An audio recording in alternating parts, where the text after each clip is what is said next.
Student, let's start with our imperative programming practical. In this video, we are going to see different types of program pattern, function and recursive function.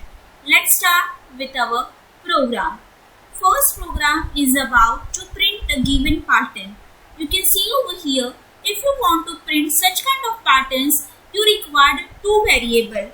One variable will represent outer loop and second variable will represent inner loop. So over here we are introducing I and j, two variables.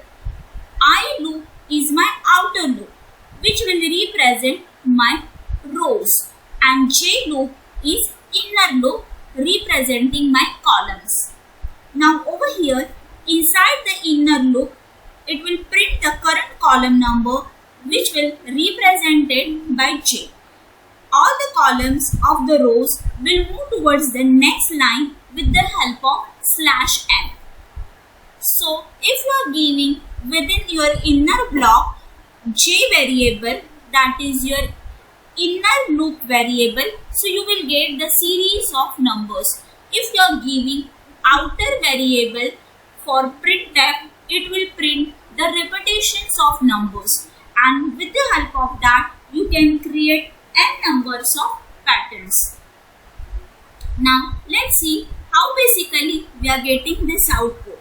So over here for printing j variable is there, so j is holding value 1, so it will print one value over here. Getting it? Now how many numbers we want to print? Till 5 times, so it will print series of my numbers, and once it will complete this, it will jump towards the next line, and this loop will repeat it till 5 times. Now let's start with the another pattern, that is a repetitions of number. Now whenever we want repetitions of number, you require to call first for loop variable. So how basically it will work? Let's see. Over here I variable is holding value 1, it gets stored over here. So through this printf statement it will print one value. My cursor will go in the next line. Now I variable is holding value 2, so this number 2 gets stored over here. Now this inner for loop variable allowing I variable to print number 2 twice.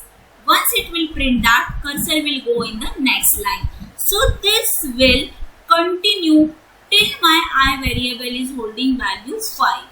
And once we will get this, that termination of this loop get over here, and we will get our appropriate pattern. Now let's start with next program. This program is about to get the square of given number by using function. So functions are basically two types. One is your predefined function and second one is your user defined function. Whenever we want to use the predefined function, these functions are already defined by header files. So just we have to put our header files such as maths, string, ctype, and there are various kinds of function. But user defined function supposed to get divided into three types. First one, we have to define that function with any user defined name.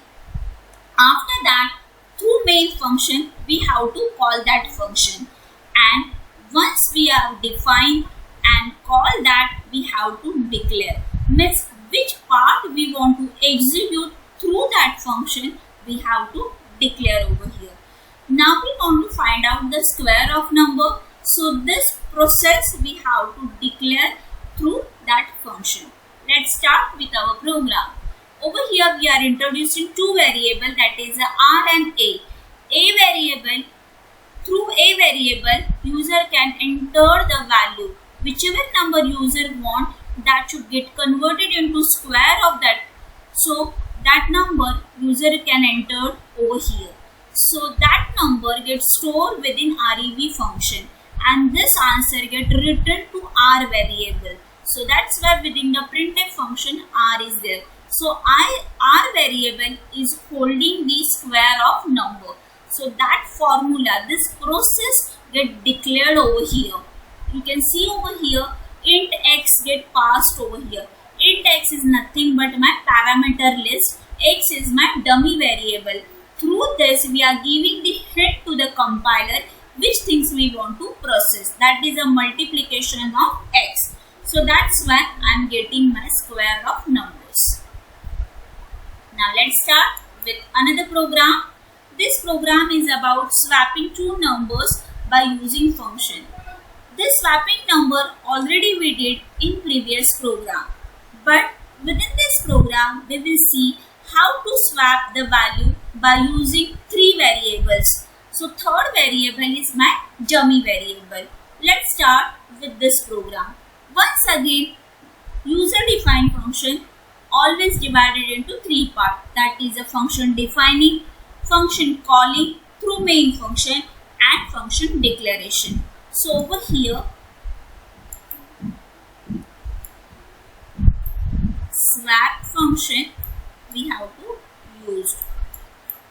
Swap, which are my original variable a and b. So these are my two variables a and b. Every statement will enclose with semicolon sign. So through this, you can see over here a and b, two variables were there. So allowing user to enter the value for a and b. After that, compiler will come towards this swap ab. So compiler will come out from this loop and it will search my swap function.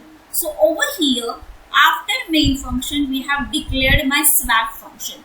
So what is within swap function? We have given this dummy variable, and through this user will get the idea which things they supposed to execute. So answer is returning. A variable is holding certain values. That answer will return to my TMP variable, and now A become totally empty. So B variable value get passed to A variable, and TMP variable which is holding my A variable ka value get passed to B variable. So through this, compiler will come to know which things compiler supposed to do, and that will execute through this swap function, and this is my output. Now we will start with next program. This program is about find the factorial of number by using the recursion function. Recursion is a process of repeating item in a similar way. In programming languages, if a program allows you to call a function inside the same function, then it is called as a recursive call of function. So let's see the program for it. Again, this is a user defined function. That's where we require first of all define the function, call the function, and declare the function. So directly I am jumping towards the declaration part. We want to find out the factorial. That's why according to that process supposed to be over here. First of all, let's see over here if statement. If n is holding value 0, that is the equality to 0, so then it will return the answer 1. But if it is not equality to 0, means some another values user is entering, then we want to process for factorial numbers. So this is my formula which we have given within my else statement. So within the return statement, we have applied the formula. So whichever value user will enter through n variable, n is my dummy variable. This is a hint which we are giving compiler. Actual process is over here. So whichever number user will enter within this num variable, it will process this way. So it will multiply till it become holding value 1. So over here 3 will multiply by 2, multiply by 1, and I will get the answer of my factorial. Now let's move towards the next program. This program is about sum of natural numbers by using the recursion function. This is a similar like to previous program, only over here we are finding the sum. means whichever number user will enter, it will do the addition till 1. For example, you can see over here user have entered the value 5. So 5 plus 4 plus 2 plus 3 plus 1, and accordingly I will get my output. So this process we have mentioned within my if statement. So till 1, that is a 5 plus 4 plus 3 plus 2 plus 1, and then that answer is returning to my sum variable. So over here we have introduced the function getSum, and through which compiler is performing the output. So in this video, this much are covered, that is your function, recursive functions as well as pattern. For next program, you can see my new video. Thank you students for watching my video. Those who want to visit my previous videos, these links already given. You can easily see my previous videos also. Thank you so much.